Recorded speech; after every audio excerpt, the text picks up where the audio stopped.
I have spent thousands of hours in the kitchen and, unfortunately, thousands of dollars on kitchen tools. So trust me when I say that these are the 10 most important tools that you should have in your kitchen.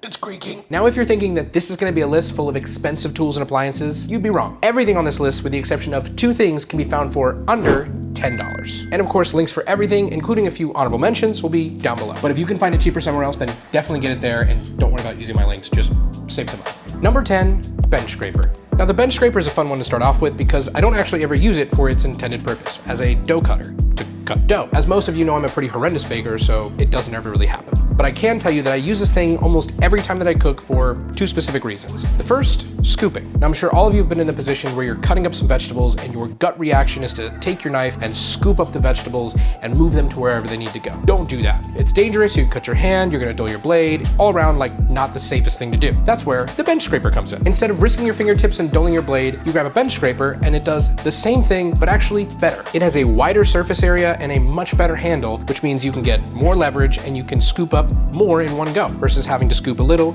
and then a little and then a little and then, oh my gosh, you cut your hand. I mean, it's not impossible to cut your hand with one of these, but it's less likely than with a knife. So use a bench scraper. And the second reason I love these things is for cleaning. If you have any sort of hard countertop, especially anything that looks like granite or that's got a lot of designs in it, stuff like that, dirt is gonna just naturally hide very easy. But that's where you take a bench scraper and you push it on along the top and it scrapes everything up. It makes cleaning super easy and the whole process really thorough. What I like to do is I'll spray down the countertop with some cleaner and then I'll run a bench scraper over it, get off any of the big stuff, and I'll wipe it all down with a towel. It all around just makes cleaning a super easy process. Number 9, towels. Now, towels might seem like a very boring option, but hear me out. Let's start with the obvious here, which is that they save you money. If you're like me and when you cook a little bit on the dirty side, then having a towel is a great thing because it makes it super easy to do little cleanups here and there, wipe something up, keep something cleaner. That way, when you go back to clean everything else later, it's not a hard, dried on mess. And you're not using a roll of paper towels every 2 days. Because trust me, I've been there and it sucks. It's wasteful and it's expensive. But the true beauty of reusable towels is that they're more than just for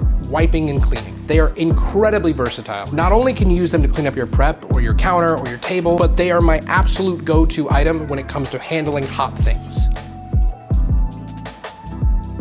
I hope that looked a lot cooler than it felt, because in my brain it was like, oh, that's gonna be really funny. Then I feel like it looked pretty stupid, but we'll see. Whenever I'm handling a hot pan or a sheet tray or anything I need to get out of the oven, I'm always gonna grab a towel. The reason being is that they're easier to use than an oven mitt. Oven mitts are overly clunky and hard to maneuver your hand, but a towel is super easy, and all you need to do is just wrap it around your hand. You go to pick something up, and your hand's protected. Not to mention that these are far cheaper and far easier to wash than an oven mitt. And when you're using a towel, they are as thick or as thin as you want them to be. It makes it easy to grab onto whatever you have, and then when you go to set it down, you grab another towel, you set that bad boy down to protect your surface. Towels are so incredibly underrated for something that is so versatile in the kitchen. And by no means do you need to buy expensive ones. You can simply just buy a pack of 20, 30 pantry towels. These work great. Is it super stained up? Totally. But does it get a ton of use? Absolutely. And the thing was like, I don't know, $2. I've had this one for probably 4 years. And then when they get really bad, I toss them. I get another one. Personally, I've found that the more money you spend on a kitchen towel, you get one of those fancy ones with a cool design or whatever it is, the shorter they last. Number 8, silicone spatulas. If you bake, you use one. If you make a pan sauce, you're likely using one. If you're making eggs, you're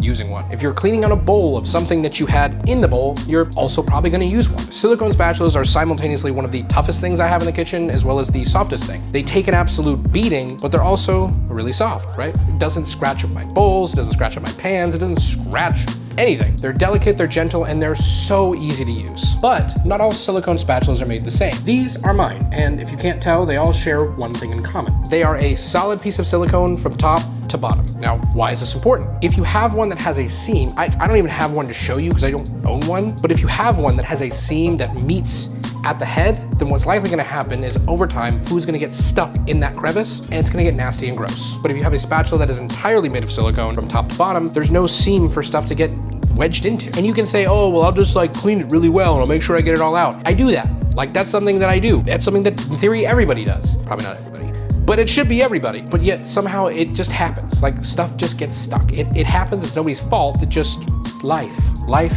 finds a way. God, it's a good one. So when you're going to pick these out, don't worry about looking for the name brand. Don't worry about looking for the fancy one. Look for the one that is one single piece of silicone.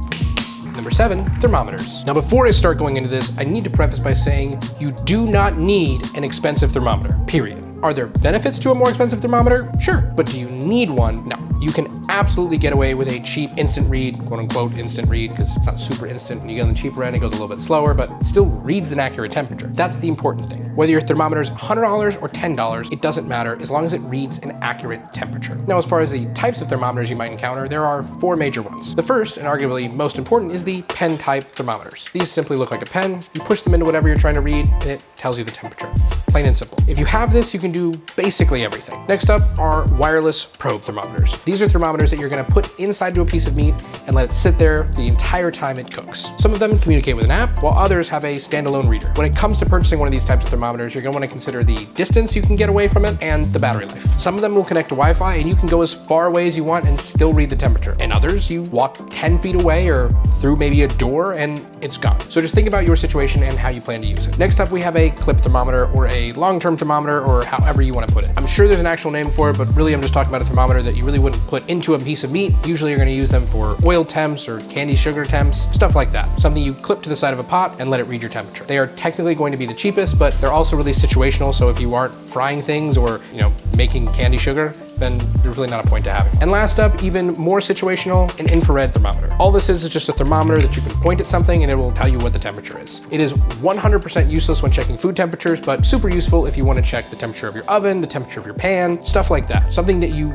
don't want to touch, and a probe isn't going to read the temperature off of it, if that makes sense. So really, unless you're using some sort of brick oven, there's not a good use for this. Number 6, spoons. Now spoons, these are the single-handedly most misunderstood kitchen tool there is, 100%. Fight me. Most of the time when you think about a spoon, you just think a piece of silverware. It's something to scoop soup. That's about it. But in reality, it is so much more than that. They are so incredibly versatile. They're different shapes, different sizes. You can use them to stir things, to baste things, to taste things, to mix things. You can use them for everything except poking things. It's not the most effective means for poking. But seriously, they are so useful. Anytime that I'm cooking, I'm gonna be going for a spoon, whether that's because I'm basting something or because I'm tasting something, or maybe I'm just plating something on a plate. You guys know those fancy little ice cream scoops, the quenelles? That's from a spoon. Like, it wouldn't happen any other way. And because they come in so many different shapes and sizes, you can find ones that are better for one thing than the next. For instance, Western style spoons suck at soup. They just do. When you go to scoop soup with a Western style spoon, you have to angle and flip, and then look at that. If your bowl goes any higher than that and your soup isn't right to the top, you're not getting much soup. But an Eastern style spoon, like an Asian spoon, has more of an angle. You scoop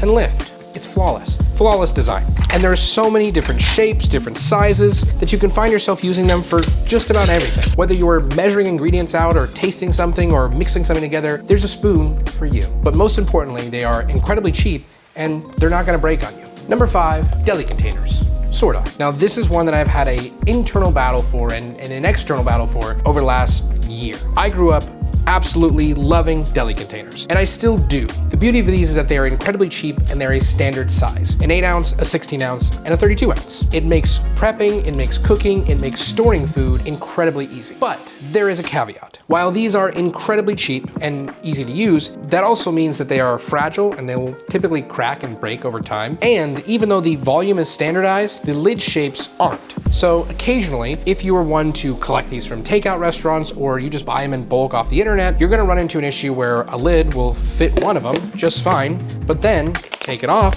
and you try to put it on the next one and it doesn't fit. That is the biggest issue that I have with these containers. That said, I obviously still have them and still use them, but quite honestly, I don't use them nearly as much as I use these. These are the almost perfect deli replacements. They are much stronger. They're still a standard size. You have a 32 ounce and a 16 ounce. You don't have an 8 ounce, which is a bummer, but it still works. But most importantly, the lids always fit.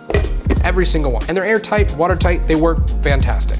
They stack beautifully, they store beautifully, they don't take up a ton of space in your fridge or in your pantry, wherever you're keeping things, but they are more expensive than these. The way that I see it, the way that I justify it is, over the time, I'm going to have to replace these and buy these over and over again, versus I could buy these once and they'll last me 4, 5, 6 times longer than these will. Buy what fits your budget and what fits your need. Number 4, baking sheets and wire racks. As I said earlier, I don't bake, but I do own a lot of baking sheets and wire racks because they are so much more than just a tool for baking. You can use them to roast meats and veggies in your oven, cook an entire pack of bacon without setting off your fire alarm, or throw on a wire rack and now you have somewhere for your food to drain and rest instead of getting soggy on a plate. They're also incredible at helping you stay organized. Something that I used to do, which I don't do anymore, but I wish I still did, was I would organize whatever I was cooking on a sheet tray. So if I was going to be making chicken and mashed potatoes, I would have everything that I need for that recipe on a sheet tray in the refrigerator. So that way, once I was ready to start cooking, pull it out, and I'm ready to go. That made the entire process of cooking so much easier because everything was exactly where I needed it to be. And you can even get these smaller 8-size sheet pans to plate food on. Like,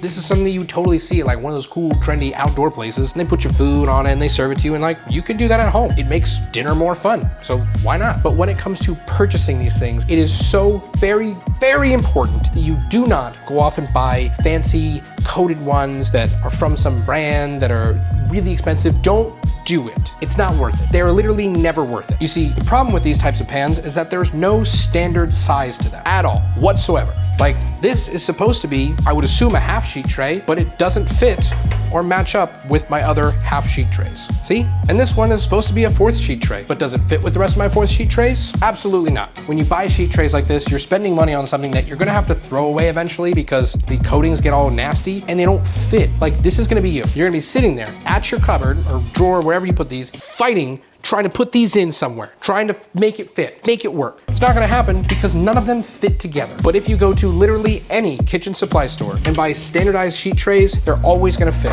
Half sheets, quarter sheets, 1/8 sheets, perfectly nestled together. And the exact same thing goes for the wire racks. Number 3, tongs, tweezers, and chopsticks. Now these are one of my all-time favorites. The beauty of things like tongs, chopsticks, and tweezers is that they are just an extension of your hand. Think about tongs as an extension of your whole hand. A wide grip that can do a lot of heavy lifting, can give you a little more reach, but not as precise as it could be. When you're buying tongs, avoid ones that have a locking system. Any sort of lever, any sort of gear, just like our spatulas, any crevice that you have here is somewhere where food can get, where water can get, and it can rust or build bacteria over time, and you just don't want that. You want something that has a solid one-piece design because it will be the easiest to clean and the easiest to cook with. And that's when we get to tweezers, which are more like an extension of your fingers. Not as strong as tongs, but a lot more precise. Fantastic for flipping meats, for stirring noodles, for plating your dish. All the things that are harder with the broadness of tongs become significantly easier with tweezers. Which brings us to my favorite, chopsticks. To me, chopsticks are more like your fingernails. When you're grabbing something really tiny, really precise, that's chopsticks, because there's not a lot of strength behind it, but you can be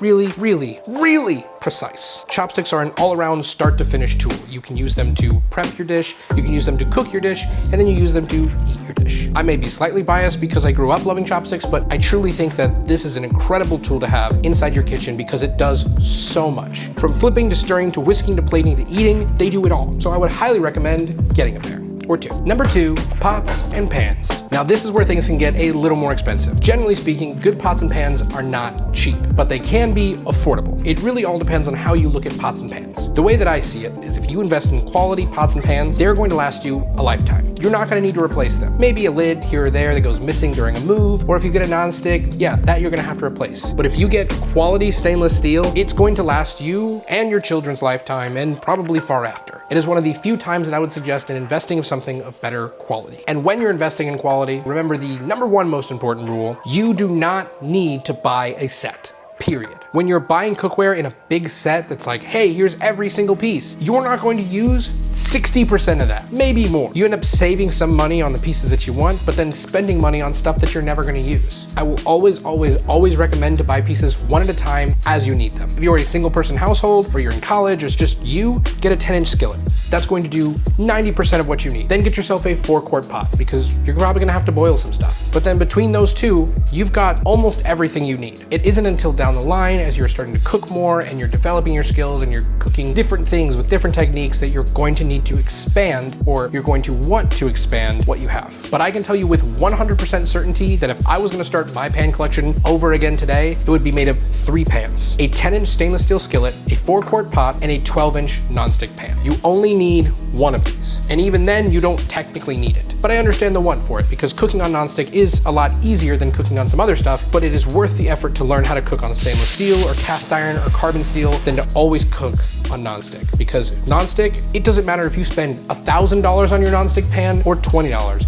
that nonstick pan is going to get replaced within a year of good use. Guaranteed. So do yourself a favor and get into something that is stainless steel, because it is easier to get into than carbon steel or cast iron, and it's going to make you a better cook and it will last you a lifetime. And number one, knives. And I want to start this by emphasizing the same rule we have for pans applies to knives. Do not buy a set. You don't need it. Plain and simple. There are 3 knives that you need, and even then you could get rid of 1. The first is your chef's knife. This is your all-around, all-purpose knife. You're gonna use it every single time you cook, whether you're slicing meat, vegetables, cheeses, it doesn't matter, it's going to be your workhorse. Next up, a utility knife, or a petty knife. This is gonna be your smaller knife for smaller details, when you're cutting something more delicate, or you need a little more precision than you get with your chef's knife. Cutting garlic, cutting herbs, or trimming off the skin of your fruit, it's essentially essential. And for your third knife, which honestly you don't really need, a bread knife. Because if you are ever cutting through bread, trying to cut through it with a non-serrated blade sucks.